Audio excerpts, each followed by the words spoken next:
All right. Good evening. This is Andy. I see it's 7 p.m. straight up, and we are going to conduct a very historical meeting here in Westfield, Indiana, our very first virtual city council meeting. This is unprecedented times, obviously. What all we've been through, what more we have to go through. I have asked Brian Zager to analyze all of the different communications that have come out of the governor's office as to how we can legally do that, and ask Brian to get with Chris Larson to see how we can best electronically do this. We did the APC meeting a week ago tonight, and it seemed to go off quite well.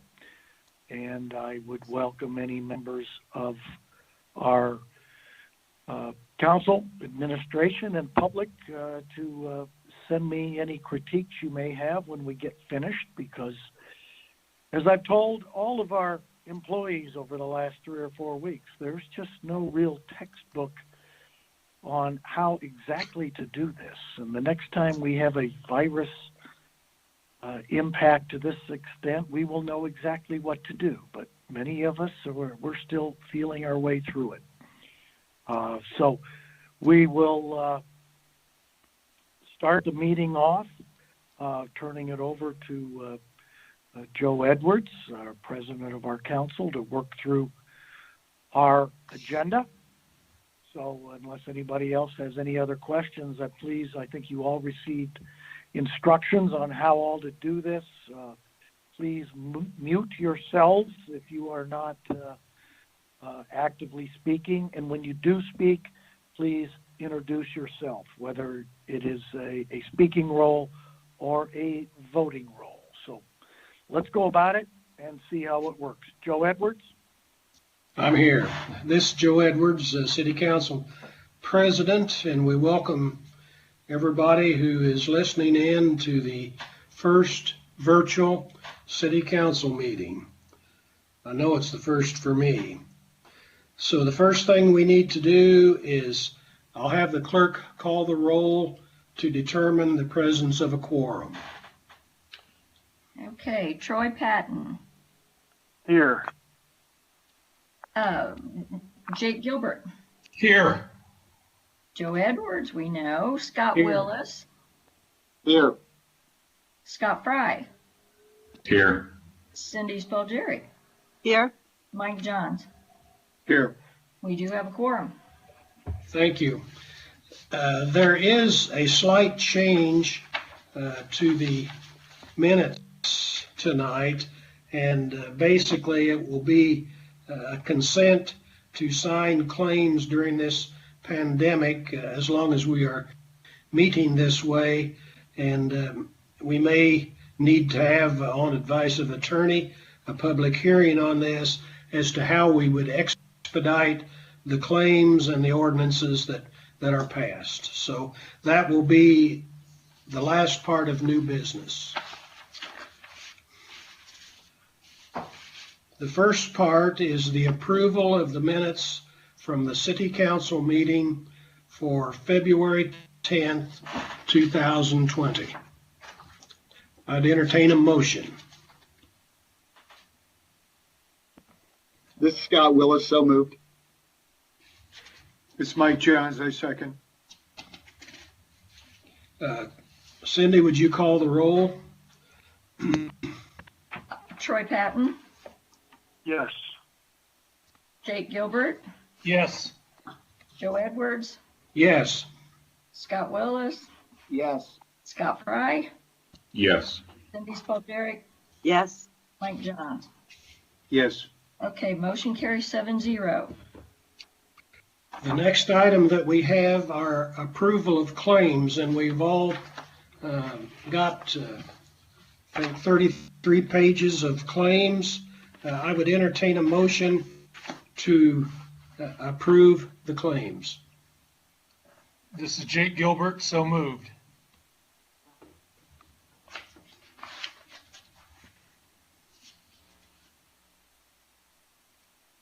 This is Scott Willis. I'll second that motion. A motion properly made and seconded. Cindy, will you call the roll? Mike Johns, Yes. Cindy Spalcherik, Yes. Scott Fry, Yes. Scott Willis, Yes. Joe Edwards, Yes. Jake Gilbert, Yes. Troy Patton. Yes. Motion carries 7-0. Okay, thank you. The next item is old business, and this is, there's a resolution 20-107. There are two items pertaining to Atwater. The first one is resolution 20-107. It is the fiscal plan for ordinance 20-107, which is, or I guess 20-10 is the way it is on the agenda. Pam, are you ready to say anything about this? Yes, Pam Howard with the Community Development Department. This evening I have a 100% voluntary annexation along with the associated fiscal plan for 90 acres to be part of the Atwater subdivision. This site is generally located on the west side of 6 Points Road and north of 193rd Street. As shown in Table 5 of the fiscal plan, which is a separate exhibit, the estimated net impact for this phase of annexation is a positive $318 over the next 5 years. Combine that with Phase 1, which was adopted last month, and you get a net positive of $2,263. This public hearing was held on March 9th, and this is eligible for your adoption this evening. The petitioner's representative is available. They do not plan to present, but are available for questions, as am I, if you have any of the department. Thank you. Okay. To the council, are there any questions of the representatives of this project? Hearing none, is there a motion to approve or disapprove this project? So moved. Cindy Spalcherik. This is Scott Fry. I'll second it. Okay, are you on resolution 20-107? Yes. Okay, so Cindy Spalcherik and Scott Fry. Yes. Okay. We have a motion made and a second. Are there any further questions from the council on this resolution? If not, I would call for a roll call vote. Scott Willis, Yes. Joe Edwards. Abstain. Okay. Jake Gilbert, Yes. Troy Patton, Yes. Scott Fry, Yes. Cindy Spalcherik, Yes. Mike Johns. Yes. Motion carries 6, 1 abstention. Okay, the next item of business, old business, is ordinance 20-10, and this is the 100% voluntary annexation for Atwater Phase 2. Pam, is there any further that you'd wish to say on this? Nope, no further comments. Okay, it was introduced on March the 9th. We had a public hearing on March the 9th, and it is up for adoption consideration tonight. Is there a motion on this ordinance 20-10? This is Mike Johns. I move that we approve ordinance 20-10 for the voluntary annexation of the Atwater plant. I'll second it. Troy Patton. Okay, upon motion properly made and seconded, are there any further questions from the council on this item? If not, Cindy, will you call the roll? Joe Edwards, Abstain. Jake Gilbert, Yes. Scott Willis, Yes. Mike Johns, Yes. Scott Fry, Yes. Cindy Spalcherik, Yes. Troy Patton. Yes. Motion carries 6-1, abstain. Okay, the next item is Resolution 20-108. It is the fiscal plan for Ordinance 20-11, Chatham Hills, Phase 15. Pam, would you like to comment on this? Yes, so again, this is a 100% voluntary annexation along with an associated fiscal plan for approximately 20 acres to be part of the Chatham Hills subdivision. The site is located on the east side of Horton Road and north of 199th Street. As shown in Table 5, the estimated net impact for this phase of annexation is $35,662 over the next 5 years. Again, the public hearing for the annexation ordinance was held on March 9th, and it is eligible for your adoption this evening. And the petitioner is here. They do not plan to present, but are available for questions. Thank you. Okay. Do I have a motion on Resolution 20-108? This is Scott Willis, so moved. Jake Second. Gilbert, second. Okay, we have a motion made and Motion to properly approve, seconded. right? Properly seconded. Are there any questions prior to voting on this resolution from the council? If not, Cindy, will you call the roll? Troy Patton, Yes. Joe Edwards, Yes. Scott Willis, Yes. Jake Gilbert, Yes. Scott Fry, Yes. Cindy Spalgeric, Yes. Mike Johns. Yes. Motion carries 7-0.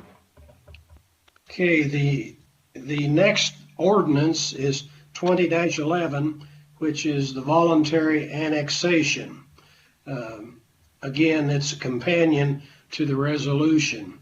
Do I have a motion to approve this ordinance? So moved. Troy Patton. Seconded, Scott Fry. Okay, upon motion properly made and seconded, is there any discussion on this before voting? If not, Cindy, will you call the roll? Mike Johns, Yes. Cindy Spalgeric, Yes. Scott Fry, Yes. Scott Willis, Yes. Joe Edwards, Yes. Jake Gilbert, Yes. Troy Patton. Yes. Motion carries 7-0. Okay, thank you. The next item is Resolution 20-109, which is the fiscal plan for Ordinance 20-12, Chatham Hills, Phase 16. And this is up for adoption resolution this evening. Pam, is there anything you'd wish to say about this? Yeah, I can provide the background on this one as well. Pam Howard with Community Development. Again, this is another 100% voluntary annexation along with the associated fiscal plan for 10 acres to be part of Chatham Hills.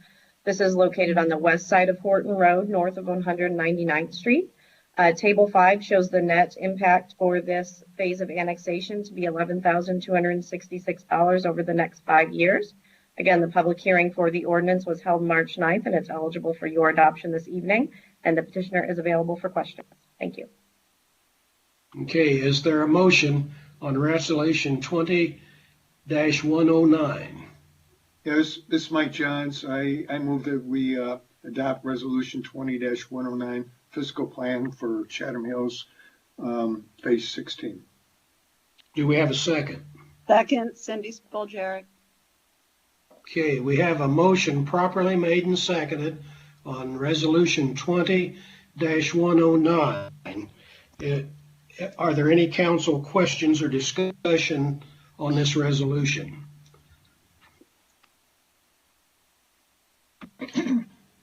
Hearing none, Cindy, will you call the roll? Scott Willis, Yes. Joe Edwards, Yes. Jake Gilbert, Yes. Troy Patton, Yes. Scott Fry, Yes. Mike Johns, Yes. Cindy Spalgeric. Yes. Motion carries 7-0. Okay, the next item is Ordinance 20-12, which is 100% voluntary annexation of Chatham Hills Phase 16. And you've already heard from Pam Howard, kind of the fiscal impact that this will have. So is there a motion on Ordinance 20-12?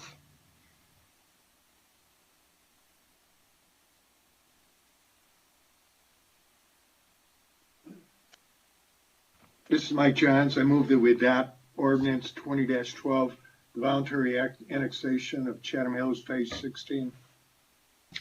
Is there a second? Scott Fry, I'll second it. Okay, motion properly made and seconded. Is there any discussion on this ordinance before we proceed? Hearing none, Cindy, will you call the roll? Troy Patton, Yes. Jake Gilbert, Yes. Joe Edwards, Yes. Scott Willis, Yes. Scott Fry, Yes. Cindy Spalgeric, Yes. Mike Johns. Yes. Motion carries 7-0. Okay, thank you. Now we're going to new business. And we have Resolution 20-120, reestablishment of the Cumulative Capital Development Fund. And John Rogers is available to say the purpose of this and what is done, which we've done this for several years. But John, I'd like for you to refresh us all on all this. Mr. President, this is Todd Bertrand, and I've been on since you gavelled in. I'd be happy to speak to Resolution 20-120. You are correct. It is an annual exercise that is required if you so choose to establish a cum cap development fund tax rate of up to 5 cents per $100 of assessed valuation. It never is 5 cents. The DLGF through property tax caps usually pare it down. It's been as low as 4 cents. But the rule or statute is such that the council would consider reestablishing this. And I couldn't tell you when this began for a matter of history, but I just know it's been done annually year over year. And it's just part of the annual process of that 5 cents up to is part of the overall city tax rate. So within the 77 cents per 100, 5 cents, potentially up to 5 cents is part of this. So as a matter of further context of the entire tax rate, you all have the ability by statute to control that 5 cents. And I'm being reminded that we are 5 cents this year. It has been down at 4 cents. So that's the context of what the CCD fund is and why this action is being sought tonight. Okay, thank you, Todd. It says in the agenda that we are to have a public hearing on this matter. It was introduced March the 9th. We are to have a public hearing on this matter this evening. So at 7:19, I'm going to open the public hearing on Resolution 20-120, the cum cap fund.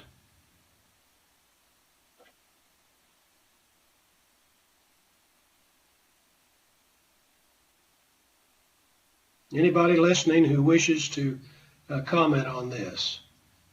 Kevin, have you gotten any emails? No, sir. No emails have been received on this item. Remember, the public has the opportunity to send emails in for their comment period, and Kevin is manning that and making sure you get them promptly. Okay. Now, there was some discussion since we're having the hearing, we need to allow perhaps another meeting to actually vote on this. Joe, you don't have to. You can go ahead and vote on it tonight.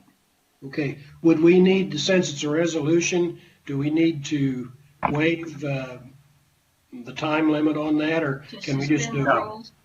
Do we have to suspend the rules? No, I didn't think so, no. All right. you do not, Joe. Okay, since this is the case and there is need for this money, I would see if we have a motion on Resolution 20-120. Joe, I think you got to close the public meeting Okay, I'm first. sorry. At 7:20, we started at 7:19 and 7:20. So I closed the public hearing at 7:20. I'm sorry. Okay, now I think we're ready for a motion to adopt or whatever on this. This is Scott Willis. I'll make a motion to approve or adopt Resolution 20-120. Is there a second? Second by Jake Gilbert.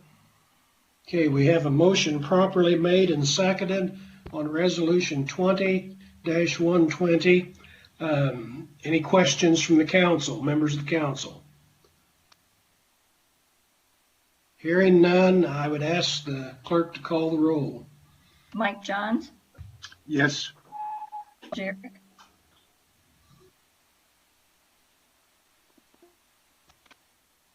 Did you say Cindy Spaljerek? I'm I sorry. did, yes. Yes.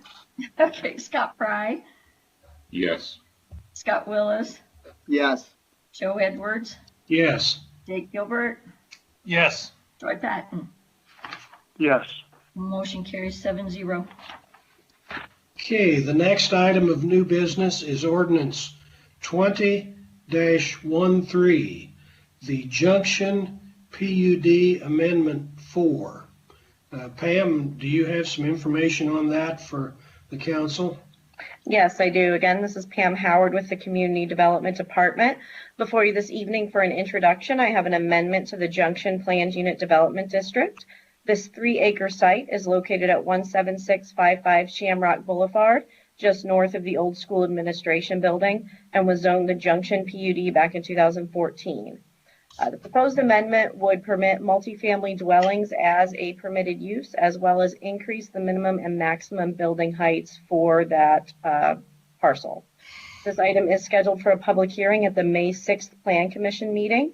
I do have the petitioner, Birch Dalton, as well as his representative, Jim Ake, here to present, after which both they and I will be available for questions. Thank you. Good evening, councilors. For the record, my name is Jim Ake, and I reside at 543 Potomac Court, Westfield, Indiana, and I'm here representing Edge Rock Development and to introduce you to Ordinance 20-13, described as the Junction PUD Amendment 4. The original ordinance zoned the property and was passed allowing the Westfield Riverview Hospital to be built. In that document, it described 3 districts. Tonight, Edge Rock is looking at moving forward with plans for District 3 envisioned in the original ordinance, but with 2 text changes necessary to move ahead. First, to be consistent with the Westfield UDO and to add clarity to our mixed-use development, we wish to add in Section 2.1 an additional permitted use to our PUD. That language simply says dwelling multifamily. Dwelling multifamily refers to a unit located within a building typically designed to accommodate 3 or more dwelling units living independently of another. Multifamily dwellings, for our purposes, include apartments or condominiums. It excludes quadruplexes, triplexes, townhomes, and dwellings of those type. Second, we wish to add a 4th-story onto our proposed building. With the engaging architectural design, the height difference will not be noticed, and by doing so, it makes this project feasible. It also will generate more tax revenue for the city at less cost. Expenses are reduced to the city because this is a much-desired infill project. All utilities and infrastructure are in place. The overall zoning is in place. The city benefits in other ways too. Local retail will be added to downtown. It's exciting for us to offer a new lifestyle living choice integrated into a live, work, and play mini community. It will offer convenience for healthcare workers and school employees. It will attract retirees who are able to volunteer at the schools and the hospital. It'll bring density and diversity to our city core, where residents can walk or ride bikes to activities and jobs, reducing traffic and relieving congestion. Our proposal will have between 84 to 90 apartments or condos. There will be close to 30,000 square feet of retail and office space available at street level. The retail will serve the local community made up of the schools, hospital, and residents, as well as the surrounding neighborhoods and our downtown area. Edge Rock Development is investing $20 million in this project. Birch Dalton is also on the line with us, and he will be happy to entertain any questions you may have. I thank you for allowing me to present this to you, and before you, you see the graphic of what is envisioned on that space.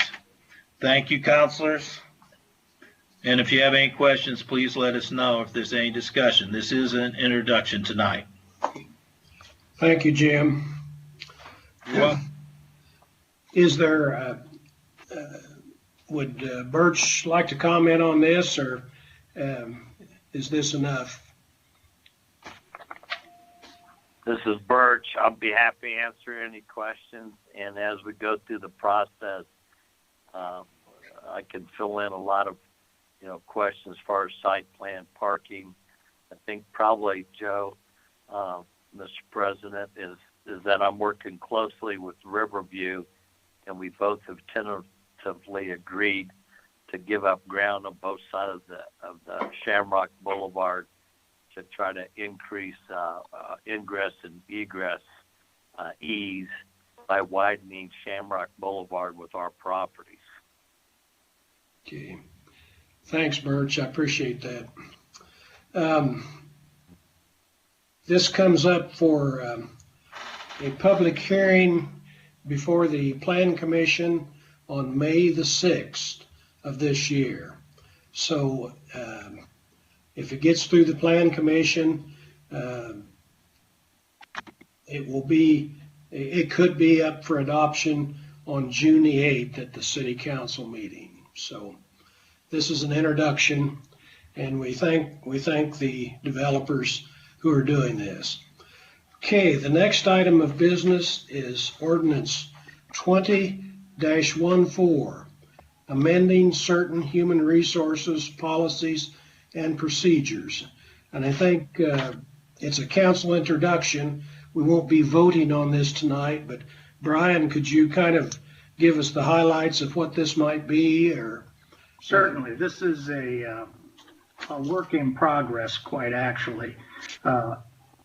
As you're aware, every year the different departments will bring their policies and procedures, and they're approved by the council at some point. Because of the COVID-19 changes to the way the workforce is being impacted, this ordinance is an attempt to amend certain provisions of those policies and procedures to be able to respond to these uncertain events. The introduction tonight is just meant for you to familiarize yourself with it, ask some questions, as well as allow HR the opportunities to impact it as well. If you have any questions, please feel free to contact me at any time, or Kimberly Stackelback would be happy to answer any questions as well. Okay, this will be up for adoption at the first May City Council meeting. Okay, the next item I'd like to discuss is consent during this time of coronavirus, I guess. We may not want, the offices aren't open, so we may not want to have everybody in the offices or restrict them to come in and sign claims. So I think that Cindy is going to set up a situation, if it was approved or is approved by the council, where I can sign the claims in behalf that have already been approved in behalf of the city council, and also any other documents that the city council needs to sign. But I think we might want to have a resolution to approve that as long as we are tied to these viral meetings and this coronavirus is manifesting itself. So one thing we might want to do is have a public hearing if we need to be. What do you think, Brian? Do we need a public hearing or just have a resolution? Well, I didn't prepare a resolution, Joe. All those things that you mentioned, you can sign on behalf as president of the council because they've been voted on. What the governor has made available to cities and towns and other municipal corporations in the state is that the body can authorize the presiding officer to take care of and approve on his own, quite honestly, certain things that come up on a regular basis. I did not prepare a resolution to that effect and would be happy to attempt one if you believe that's necessary. And that's a discussion I had earlier with several people, and at this point it was deemed not to be too important, at least with what we have coming up to the council lately and in the foreseeable future. However, I'll be happy to do that. As far as the business tonight, I believe you're authorized to sign on behalf of the council as a whole anyway. In fact, most of the documents were prepared with only one signature. Okay. Well, perhaps we don't need to get too far out on that. Let's just leave it as it is, and I'll sign the documents. I don't think this thing will go on forever, but at least I hope not anyhow. But as long as it needs be, but I'd like to restore proper business practices as soon as possible, if that's agreeable to the council.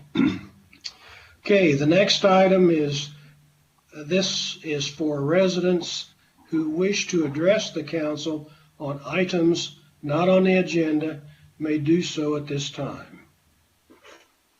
Do we have any cards on that, or any indication, any emails? I think is proper terminology now on that. Yeah, Mr. President, this is Kevin. I've received no emails to this effect. Okay, well, I deem it that we don't have anybody wanting to do that this evening. The next item is council responses to guest comments. We had no comments, so we won't have any responses there. City council comments. I generally look to the Plan Commission, and Cindy is one of our representatives on the Plan Commission, and Mike, would you two like to comment on what the Plan Commission has been doing?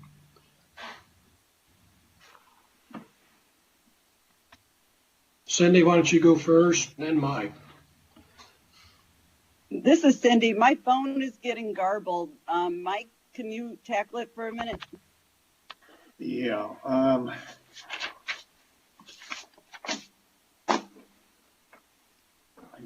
I don't have those notes next to me at this point in time. We did have a planning commission meeting last Monday, I think it was, and it was our first Skype one. There were no major issues, and everything passed unanimously. Okay. Yeah. Apologize for not having the information in front of me. Cindy, did you still have anything? I'm only hearing bits of conversations. I'm not quite sure what's going on. I think Mike said that everything passed, and that is my recollection as well. There were a few items up for public hearing, but those were overall development plans, so those will stay with the APC until they get voted on. So that's it. Okay. We didn't have a finance committee meeting, but Troy, is there anything you'd like to bring forward? Yeah, sure. Just a couple of comments. We did have a finance committee meeting planned for April. Obviously, with everything going on, we just couldn't make it happen. I mean, we had some technology questions, I think, at the time, and maybe a few other questions as well. One thing that we did plan on speaking about, and I had spoke to John and Tammy in regards to just the city finances. And one thing that we probably want to tackle in May is go through and see where we stand, not only for the city. I talked to John whether we had business interruption insurance, for instance, with Graham Park. I'm sure Williams, going crazy over there trying to figure everything out. But obviously, we'd like to probably see, how that's going to impact us financially, as a city, without folks coming in, obviously in April, possibly May, maybe even into June. Hopefully not, but maybe a best and worst case scenario from that standpoint. And then further, I will mention one thing that we didn't really get to address, but on the docket sheet this time, I noticed that we also had a bill from United Consulting. I assume that will be, I hate to use the word assume, but I assume that will be our last one until we address this issue further, that there will be no other bills coming through from United, as we've kind of hit a standstill on that until we can figure out a few other things. I think everybody agreed that work was going to be stopped until we researched that a little bit further. And I noticed we had some bills in March, and I'm not sure how that worked out, or if those were just things that were kind of pending, or what the case was. But I think those are some things that we want to address as well. I think further for those, just to be on record, is that I think John and Tammy and Cindy, I think and Misha and everybody else, I think they're all working really hard to get this to go through and do this budget analysis, budget versus actual analysis. I think we'll address that at the next finance committee meeting. I would like to thank them, because I do think they're working on it pretty hard and getting all the numbers together and making sure that we're addressing our budget versus actual. And I think that's probably going to be even more important than ever, obviously, with what's going on. Trying to budget during this process for any business, let alone a city with a lot of moving parts, it's probably not going to be real easy, but something that obviously we need to address. So that's all I have, Joe. Okay, thanks, Troy. Jake, is there anything from the Oversight Committee? I know you probably haven't had a chance to meet, that's for sure. Nothing from the Oversight Committee, but I do want to address just any listeners out there. The Wellbeing Coalition of Westfield has done a great job. We'd just really like to thank all the people involved with that. We meet twice a week and just kind of address the needs of the city, and it's a forum for all of our nonprofits, and just an opportunity to coordinate those who want to help and those who need help. Obviously, those who need help is a growing number, and the various things that are needed by the township, by student impact, by the schools, by Prevail, by Heart and Soul Clinic, all of these wonderful organizations, Open Doors, who are just reaching out and trying to serve people in this difficult time. Just want to thank them. But I want people to know, go to wellbeingcoalitionwestfield.com, and there's places on there where you can help, and places on there where you can seek help. So if you know anyone who would like to partake in either of those, go on there. There's also resources, mental health resources for anyone who's struggling right now. Just great opportunities to get a lot of help on that website. Jacqueline from the city has been amazing, Jacqueline Hines, and just updating all the things I've asked her to do. And Danielle Tolan on the township level has shown great leadership as we have these COVID response meetings continually. So wellbeingcoalitionwestfield.com for anyone who's interested. Thank you. Okay, thanks, Jay. Mr. Mayor, I'm turning the meeting back to you. Okay. Thanks, Joe. Yeah, I hardly know where to begin. I guess I'd start out. Are there any, before I go over just in general, guys, the last 3 or 4 weeks here, are there any specific questions from the council? Apparently not. Okay. Well, let me just start. I guess I can back you up by We've been at this approximately since March 16th. It has been a day by day, if sometimes not hour by hour, changes, decisions. I am very pleased to tell you that these city functions have gone on for the most part seamlessly. I'm very grateful to our IT people who had us very well equipped to be able to, in one day's time, move most all of our people to working from their homes, live and with the proper equipment. I can tell you that many of our cities that I talk to were not blessed with that kind of capabilities. And we've had to make a lot of decisions on some of the field aspects that must continue. Public works, with streets, everything from street sweeping to pothole repair, etc. In the last couple weeks, we've had to deal with whether we continue project inspection and building inspections. We came very close to saying that we, based on the governor's recommendations of protections and isolationism, that we cease those operations, which would be a hardship on not only our city projects, but our building community. But our field personnel came up with some wonderful processes and procedures where they could continue their business in a safe manner, properly equipped with gloves, masks. They enter a building with no other person in that building, and inspections are done literally online, virtually, so that there is no physical interaction. Police and fire, obviously, and EMS has been of a special concern, and their activities have all altered in many and different ways.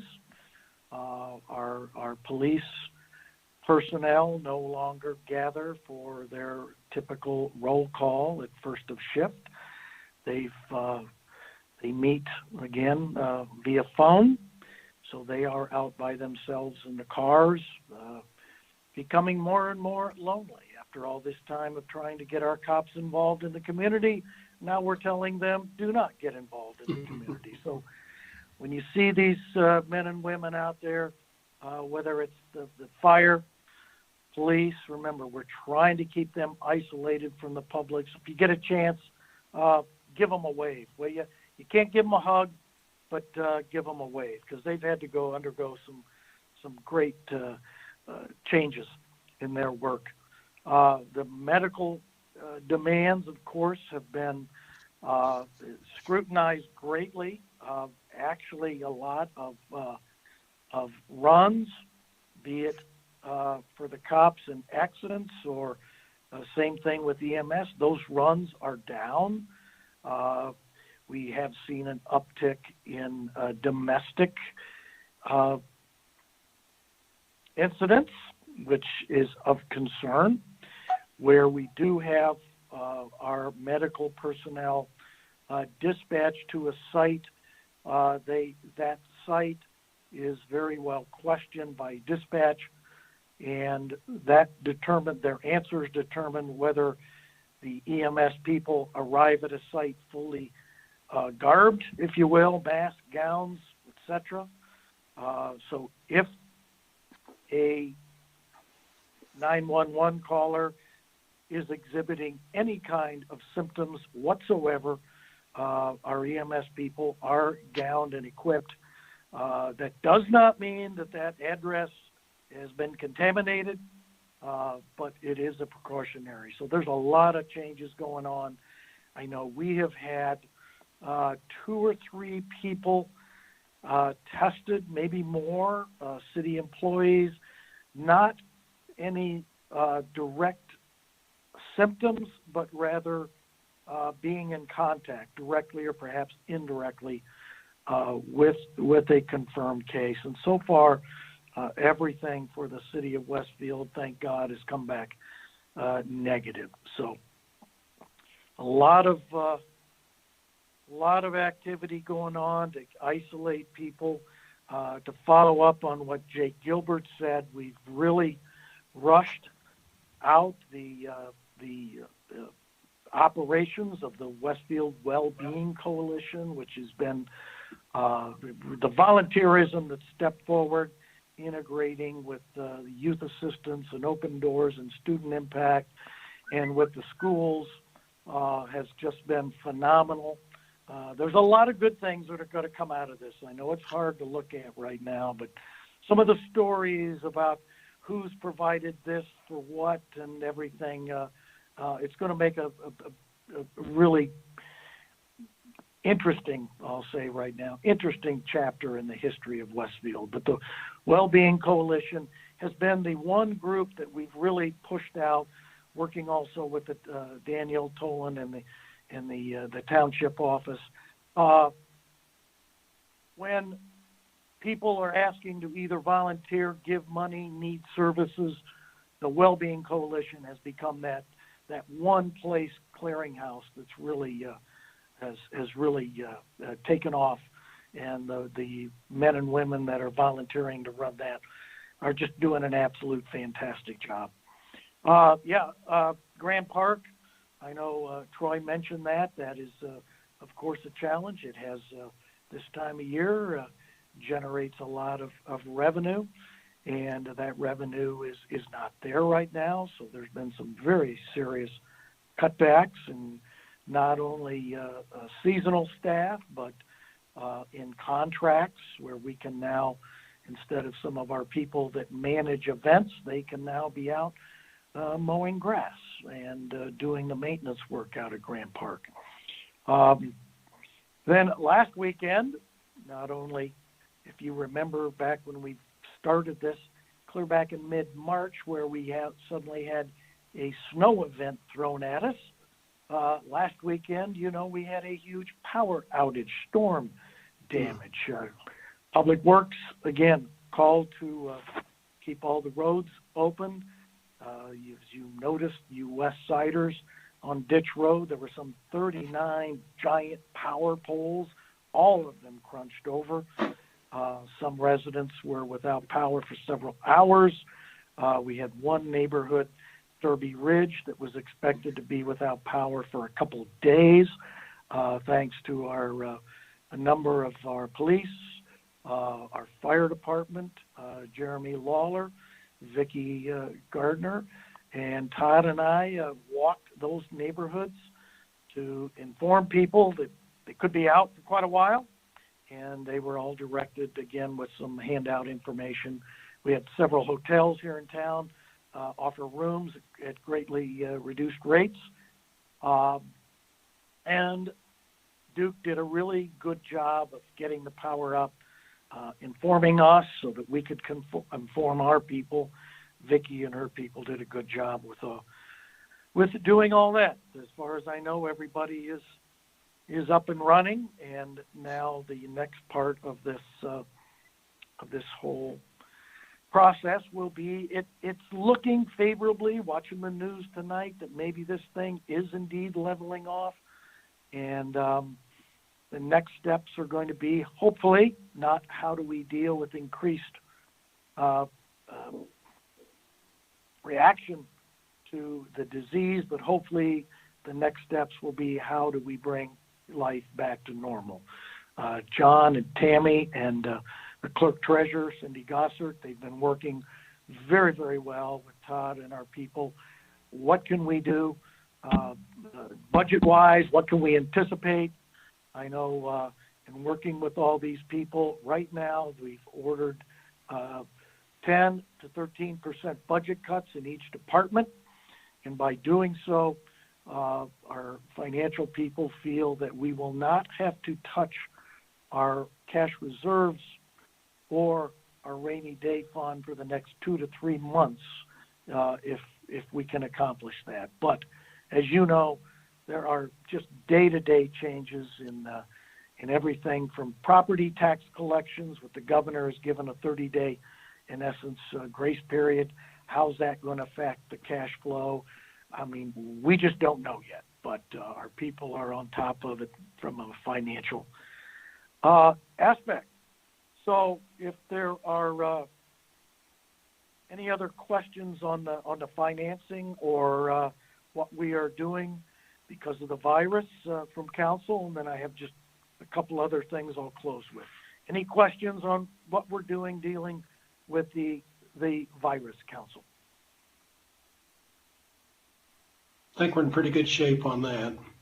Okay, thank you. Just two other quick things. I was really happy to be able to tell you, maybe you've seen, we've been trying to put out a lot of videos, but our people in the fire, in the EMS area, our new Field Resource Paramedic Program, FRP, was actually part of the Wellbeing Coalition.